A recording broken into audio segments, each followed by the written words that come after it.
लिखेंगे चैप्टर 4 एकाकी व्यवसाय। एकाकी व्यवसाय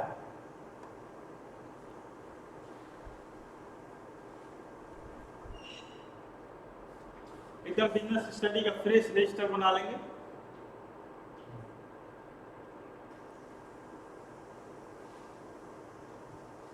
और जिनका नया रजिस्टर है शुरू में 10 पेज छोड़ दीजिए।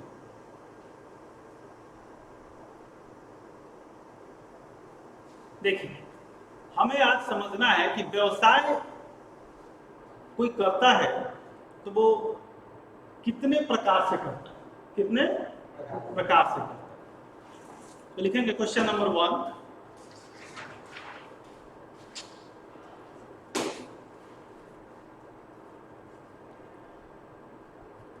व्यवसाय संगठन के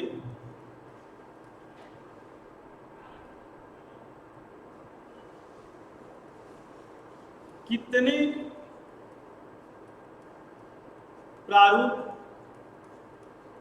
होते हैं। व्यवसाय संगठन के कितने प्रारूप होते हैं। हम व्यवसाय करना चाहते हैं तो उसके कितने प्रारूप हो सकते हैं।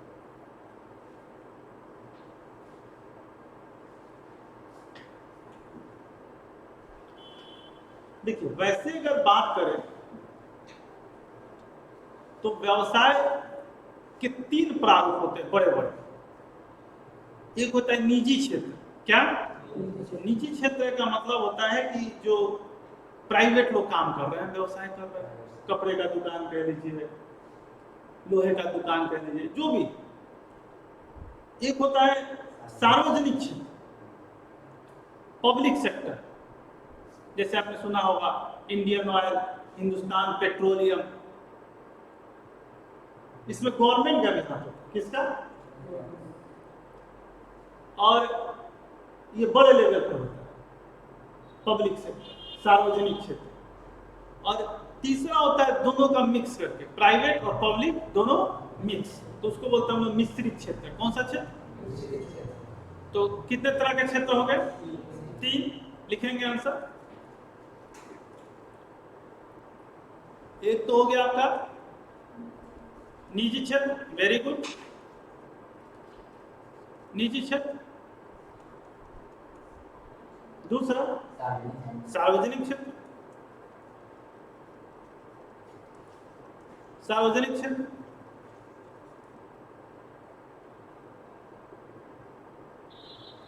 अब तीसरा मिश्रित क्षेत्र।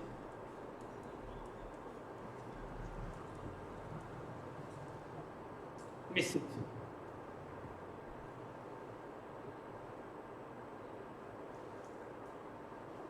तो देखिए, तीनों के बारे में हमने थोड़ा थोड़ा समझा है। अब हमें अभी सिर्फ निजी क्षेत्र पढ़ना है। कौन सा क्षेत्र? सार्वजनिक क्षेत्र और मिश्रित क्षेत्र बाद में पढ़ना है। निजी का मतलब क्या है? प्राइवेट। तो अब बात आती है कि सर निजी क्षेत्र में व्यवसाय कैसे कैसे हो सकता है। बड़ा मजेदार क्वेश्चन कि निजी क्षेत्र में व्यवसाय कैसे हो सकता है। तो पहले क्वेश्चन लिख लीजिए। क्वेश्चन को लाल पेन से लिखेंगे। आज नहीं है तो कोई बात नहीं है, 4 कलर का पेन, रेड, ब्लू, ब्लैक और ग्रीन रखेंगे। बहुत अच्छा लगने वाला है, बड़ा मजा है। हम भी बहुत तैयारी के साथ आते हैं, देखिए रहे, और आप भी तैयारी के साथ। तो क्वेश्चन नंबर 2 क्या है कि निजी क्षेत्र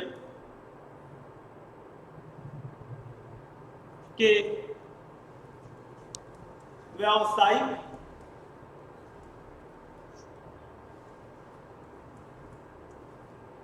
प्रारूप का वर्णन करें। यानी अब निजी क्षेत्र में किस किस तरह का व्यवसाय हो सकता है। बड़ा इंपॉर्टेंट और बड़ा ये कह लीजिए कि जरूरी वाला क्वेश्चन है, इसको बहुत ध्यान से समझना है। देखिए, अब निजी क्षेत्र में किस तरह का व्यवसाय हो सकता है, थोड़ा सा हम आपको बताएं। Private sector. कौन सा सेक्टर? Private sector. एक होता है अनइनकॉर्पोरेटेड। क्या? अनइनकॉर्पोरेटेड का मतलब होता है गैर निगमित। गैर निगमित का मतलब ये समझ लीजिए ना कि रजिस्टर्ड नहीं। क्या नहीं? और इनकॉर्पोरेटेड, इनकॉर्पोरेट का मतलब जो सरकार ने अपना क्या करवा लिया है, रजिस्ट्रेशन करवा लिया है, इसको क्या बोलते हैं? निगमित। निगमित का मेन मतलब समझ लीजिए ना, जैसे कंपनी क्या होता है, जिसके नाम के आगे, जैसे सुन ना डाबर इंडिया लिमिटेड, तो जिसके नाम के आगे लिमिटेड लगा होता है ना, क्या लगा होता है? वही होता है। ये देखिए लिमिटेड, हाँ, और नाम के आगे लिखा रहेगा लिमिटेड कंपनी, तो उसी को क्या बोलते हैं? निगमित। क्या बोलते हैं? और गैर निगमित जो लिमिटेड नहीं है, जो जिसके नाम के आगे लिमिटेड नहीं, वो सब गैर निगमित होगा। अब सर गैर निगमित में क्या क्या चीजें होता है? तो देखिए, पहला होता है सोल प्रोप्राइटरशिप। क्या होता है? यानी अगर आप, हम लोग पहले बता देंगे, प्राइवेट सेक्टर का बात करें, किसका बात कर रहे हैं? निजी क्षेत्र का। किसका बात कर रहे हैं? एक बार फिर से बोलिए, किसका बात कर रहे हैं? निजी क्षेत्र का। तो निजी क्षेत्र में अगर आप अकेले व्यवसाय करिएगा, सोल का मतलब होता है अकेले। सोल का क्या मतलब होता है? अकेले। उसी को बोलते हैं हम लोग क्या? एकाकी व्यवसाय। क्या बोलते हैं? हम प्राइवेट सेक्टर का समझा रहे हैं। किसका? क्वेश्चन नंबर 2 का यही आंसर, एकाकी व्यवसाय। पहला क्या हो गया? एकाकी। पहले समझ लीजिए फिर लिख लीजिए। फिर कई बार आप देखते होंगे कि एक फैमिली मिलकर बिजनेस करता है, दादाजी, पापा जी, चाचा जी, बेटा जी। मारवाड़ी भाइयों में देखते होंगे, गुजराती भाइयों में, पंजाबी भाइयों में ऐसा देखते होंगे, पूरा एक फैमिली मिलकर व्यवसाय करता है। तो उसको हम लोग बोलते हैं, बोलिए क्या बोलते हैं? Joint Hindu family business. Hindi में क्या हो जाएगा? संयुक्त हिंदू, वेरी गुड, परिवार व्यवसाय, फैमिली। अगर हम सीधा सा बात आपसे अगर पूछ ले कि बताइए एकाकी और संयुक्त में बड़ा कौन होगा? ये दोनों में बड़ा कौन है? संयुक्त हिंदू परिवार के साथ पूरा परिवार शामिल है। एकाकी में अकेले। किनको समझ में, पहले हाथ उठाइए। अब तीसरा आता है, बहुत इंपॉर्टेंट। अब मान लीजिए आप परिवार के साथ व्यवसाय कर रहे हैं, तो उसमें दोस्त शामिल नहीं हो सकता। बताइए, दोस्त परिवार में आता है कि नहीं आता है? नहीं आता। दोस्त परिवार में नहीं आता, चाहे आप जो भी बात करें। तो अगर दोस्त के साथ मिलकर करते हैं तो उसको क्या बोलते हैं? दोस्त का दूसरा नाम होता है पार्टनर। ए पार्टनर, क्या हाल चाल? पार्टनरशिप। इसको हम क्या बोलेंगे बताइए? बोलिए। साझेदारी व्यवसाय। साझेदारी, पार्टनरशिप, उसमें हिस्सेदारी होता है, प्रॉफिट सब में बटेगा। बटेगा कि नहीं बटेगा? अच्छा बताइए, संयुक्त हिंदू परिवार व्यवसाय और साझेदारी व्यवसाय में क्या फर्क है? संयुक्त हिंदू व्यवसाय में सिर्फ परिवार के सदस्य आएंगे, और साझेदारी में आप जिसको भी अपना पार्टनर बना लीजिए, दोस्त या गांव वाला। उससे थोड़ा और बड़ा होता है ज्वाइंट स्टॉक कंपनी। कौन होता है? कंपनी में बताया अभी एक तो कौन सा? प्राइवेट लिमिटेड, और दूसरा कौन सा? उस नाम के आगे लगा रहता है कंपनी के। प्राइवेट लिमिटेड वाला से ज्यादा बड़ा होता है कौन? पब्लिक, जैसे रिलायंस पब्लिक लिमिटेड, वो नाम के आगे लगा रहता है कंपनी। हम इसके बारे में बहुत ज्यादा चर्चा करेंगे। तो कंपनी का तो बता ही दिया। और एक हो गया कोऑपरेटिव सोसाइटी। कौन सा? देखिए सर, कोऑपरेटिव सोसाइटी का मतलब होता है सहकारी उपक्रम। क्या होता है? गांव वगैरह में सब मिलकर गांव वाले एक कोऑपरेटिव बनाते हैं। कभी कभी सुना होगा आपने, कोऑपरेटिव बैंक भी होता है। हाँ, सहकारी संघ, पूरा गांव वाला मिलकर बनाएगा, सारे लोग सदस्य होते हैं। उसमें चुनाव होता है, एक अध्यक्ष बनता है, उपाध्यक्ष बनता है, कोषाध्यक्ष बनता है। वो व्यवसाय है। वो कंपनी से थोड़ा छोटा लेवल का होता है। कंपनी से क्या छोटा लेवल का होता है। तो कुल मिलाकर आप देख रहे होंगे यहाँ पे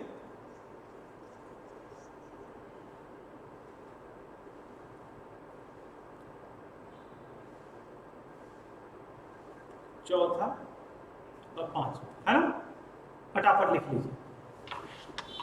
एकाकी व्यवसाय, संयुक्त हिंदू परिवार व्यवसाय, साझेदारी व्यवसाय, कंपनी, सहकारी उपक्रम।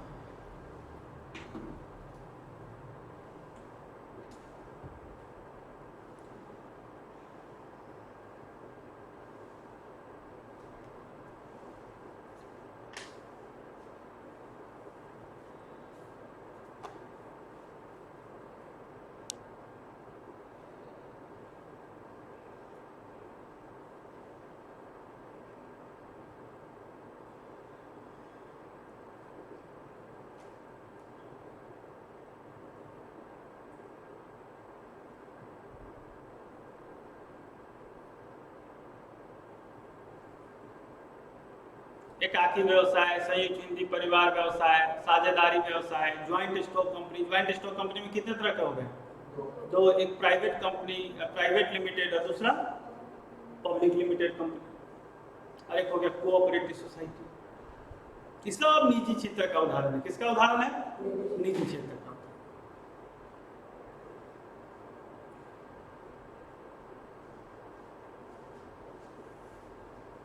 ठीक है, तो हम लोग व्यवसायिक संगठन के प्रारूप के बारे में पढ़ रहे थे। किसके बारे में? प्रारूप के बारे में पढ़ रहे थे, और उसमें हम लोगों ने देखा कि निजी क्षेत्र था, पब्लिक सेक्टर, सार्वजनिक क्षेत्र और निश्चित क्षेत्र। अभी हम लोग किसका पढ़ रहे हैं? निजी क्षेत्र। अच्छा, निजी क्षेत्र का सबसे पहला वाला बताइए। एकाकी व्यवसाय। और इस चैप्टर का नाम भी क्या है? तो अब हम लोग किसका पढ़ेंगे? एकाकी, अकेला। क्या? अकेला। सबसे पहले आपके मन में एक सवाल आएगा कि सर एकाकी व्यवसाय किसको कहते हैं? एकाकी व्यवसाय किसको कहते हैं? सोल प्रोप्राइटरशिप के बारे में बात करें। किसके बारे में? Sole proprietorship. ये देखिए, मैं हूं कौन? एकाकी व्यवसाय। बताइए तो कितने लोग हैं? एक ही तो दिख रहा है। तो अब व्यवसाय में पूरा लाभ कौन लेगा? हानि हो गया तो उसी का। अच्छा, ये व्यवसाय में माल कहाँ से खरीदता है, कितने रुपए में खरीदता है, कितने में बेचता है, किसी और को पता चल पाएगा? नहीं चल पाएगा। साझेदारी में ना दोस्त को पता चल जाएगा, एकाकी में कैसे पता चलेगा? अकेला है तो सारा चीज गोपनीय रहेगा कि नहीं रहेगा? आवाज नहीं आ रहा? यही ना जानेगा। ये है मिस्टर जॉन, तो जॉने को ना पता होगा। बोलिए हाँ कि ना? तो लिखिए क्वेश्चन नंबर 3।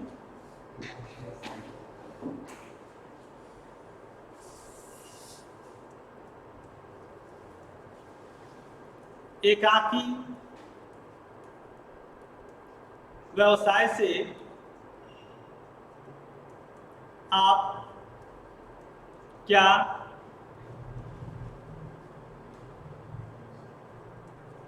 समझते हैं?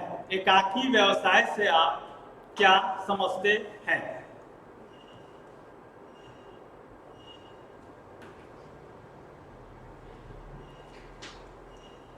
इसका अभिप्राय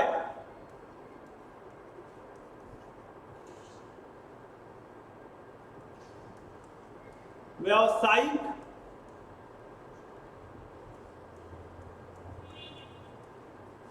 संगठन के उस प्रारूप से है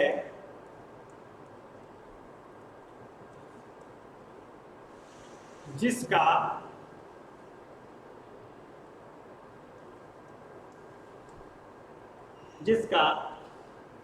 स्वामी एक अकेला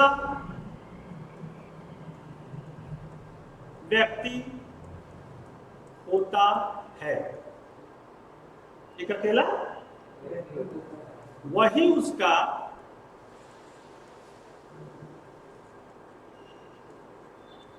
प्रबंध करता है तथा पूरा का पूरा जो लाभ और हानि होगा यानी संपूर्ण लाभ या हानि। बताइए 100 रुपए में माल खरीदे और 120 रुपए में बेचे हैं, लाभ हुआ कि हानि? कितना लाभ होगा? 100 रुपए का चीनी खरीद के लाए, थोड़ा पिघल उगल गया, बड़ा मुश्किल से 90 रुपए में बेचे, लाभ हुआ कि हानि? कितना रुपए हानि? Very good. ये सब निकालना, लाभ हानि निकालना अकाउंट में सीखेंगे। कहाँ सीखेंगे? मजा आ रहा है? किनको किनको मजा आ रहा पहले बताइए। Very good. तो लाभ हानि प्राप्त करते, बताइए किसी को देगा? लाभ हो जाएगा तो अपने दोस्त को देगा, हानि होगा तो वही ना भुगतेगा। अकेला व्यवसाय कर रहे हैं तो फिर भुगतिए।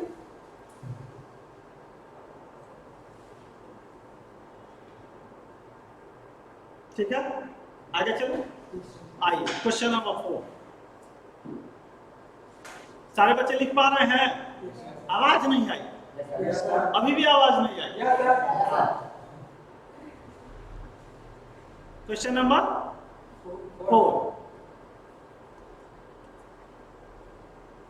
एकाकी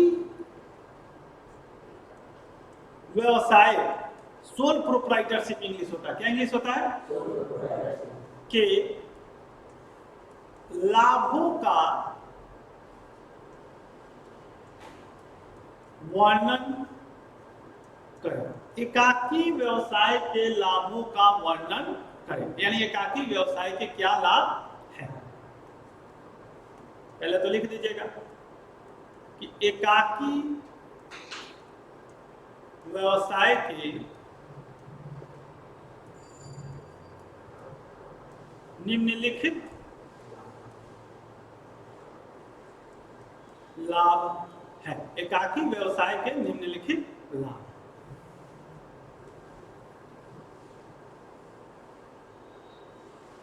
हर क्वेश्चन कंप्लीट होने के बाद 2 लाइन जरूर छोड़ दीजिएगा, ठीक है? तो धीरे धीरे सारा प्रोसेस बताएंगे, इससे क्या होता है रिवीजन करने में बड़ा हेल्प मिलता है।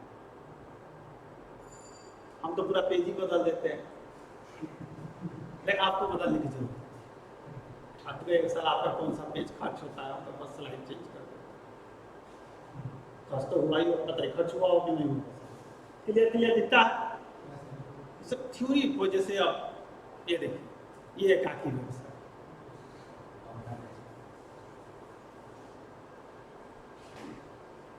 अब इसी के हम लोग किसके बारे में बात कर रहे हैं? लाभ, कि क्या लाभ है। तो एक बात बताइए आप हमको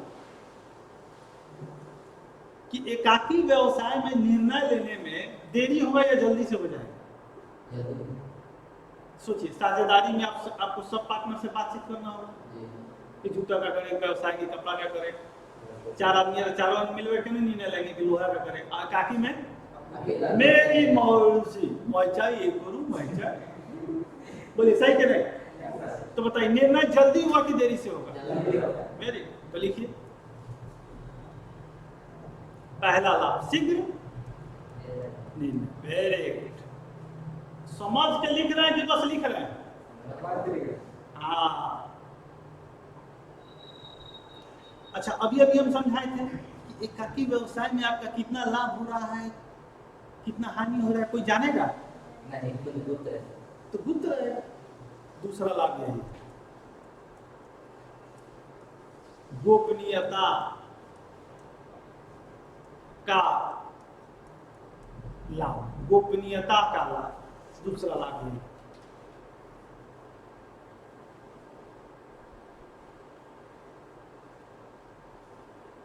ठीक है, चले आगे। अब बात आती है कि कहीं ना कहीं इसमें आपको चूंकि सारा लाभ आप ही को मिलना है, तो बताइए आप काम ध्यान से करेंगे कि ध्यान से नहीं करेंगे? मालिक आपकी एक प्रेरणा मिलता है, खुद को खुद से क्या मिलता है? प्रेरणा मिलता है। उसी को हम लोग बोलते हैं प्रत्यक्ष प्रेरणा।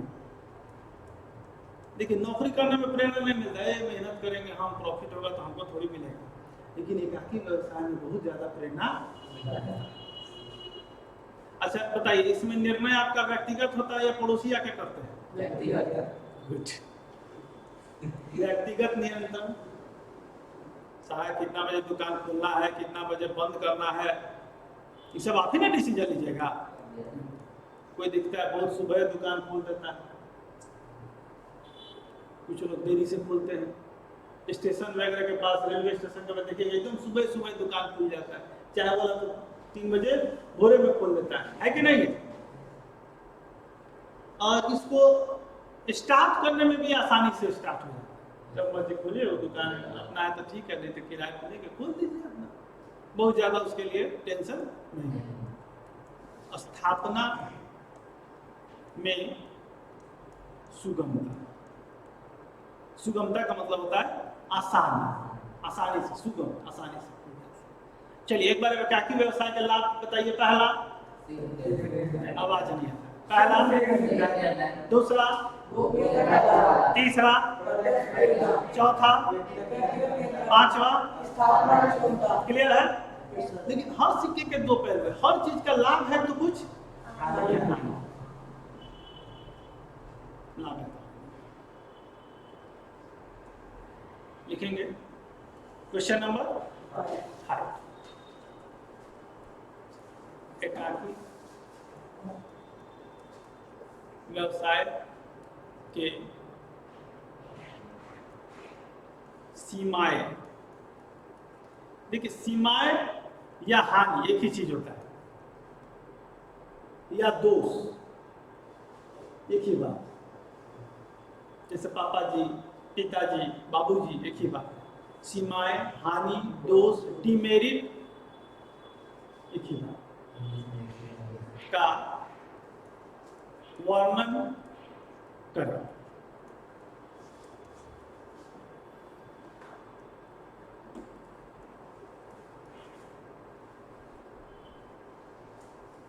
एकाकी व्यवसाय के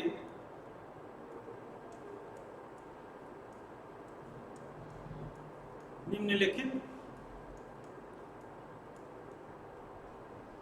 हानि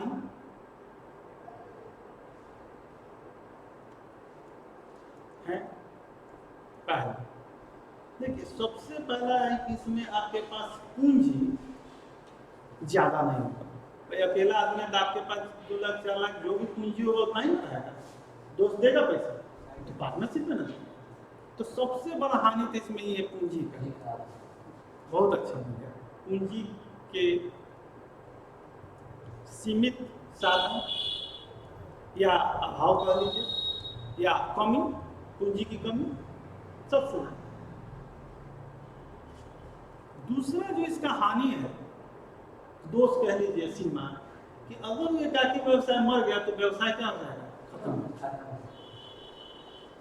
तो उसी को बोलते हैं अस्थायी अस्तित्व।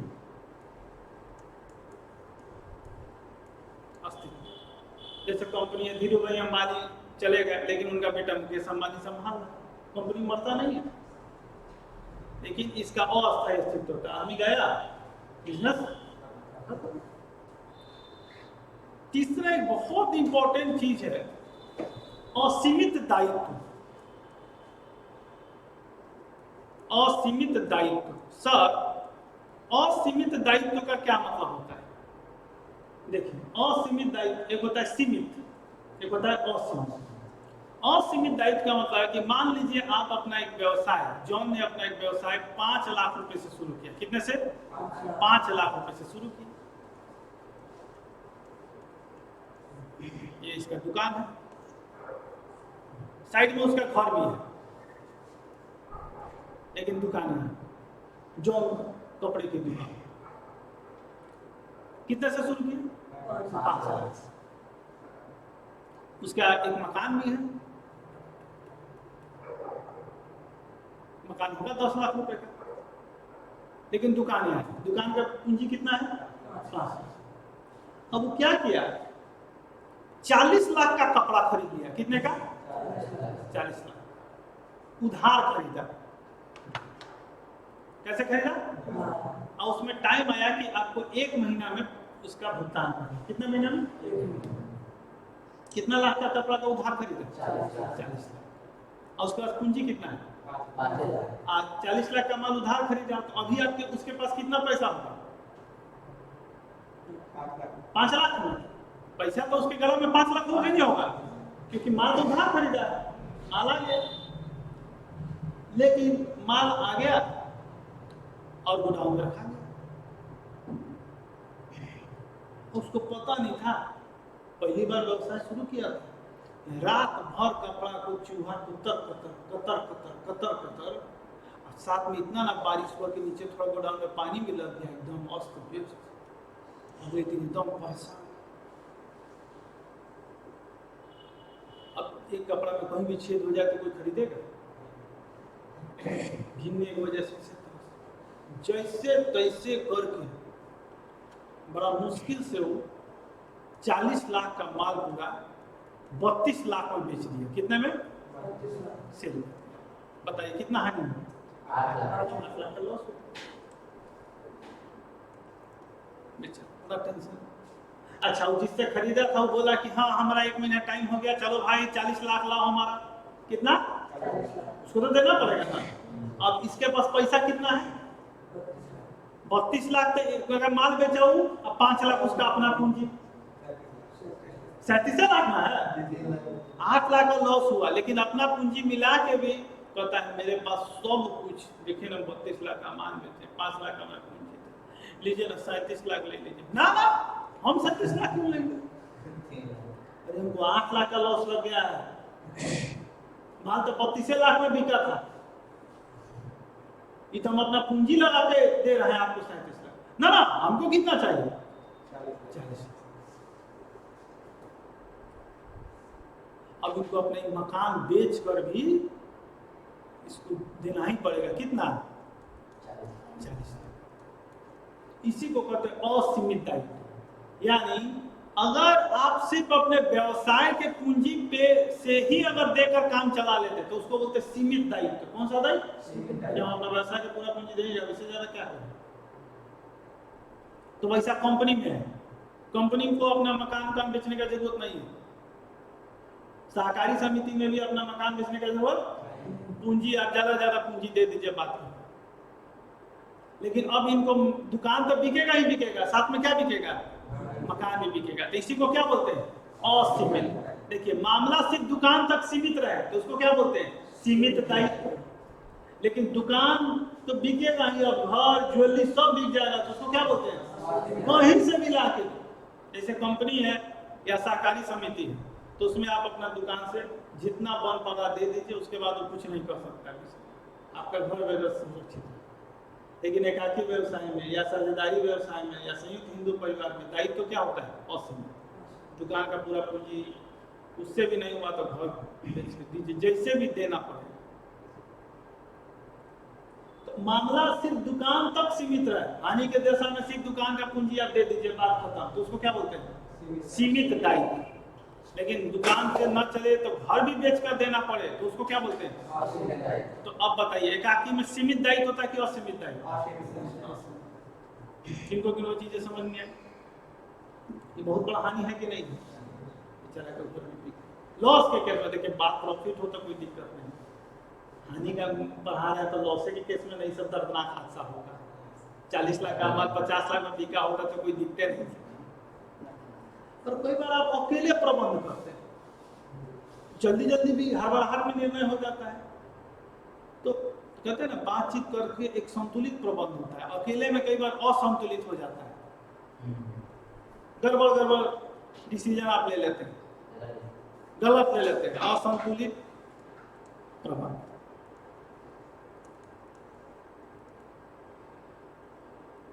असंतुलित। ठीक है, होमवर्क में आप लोग 1 मार्क्स क्वेश्चन और 2 मार्क्स क्वेश्चन कर लेंगे। ठीक है।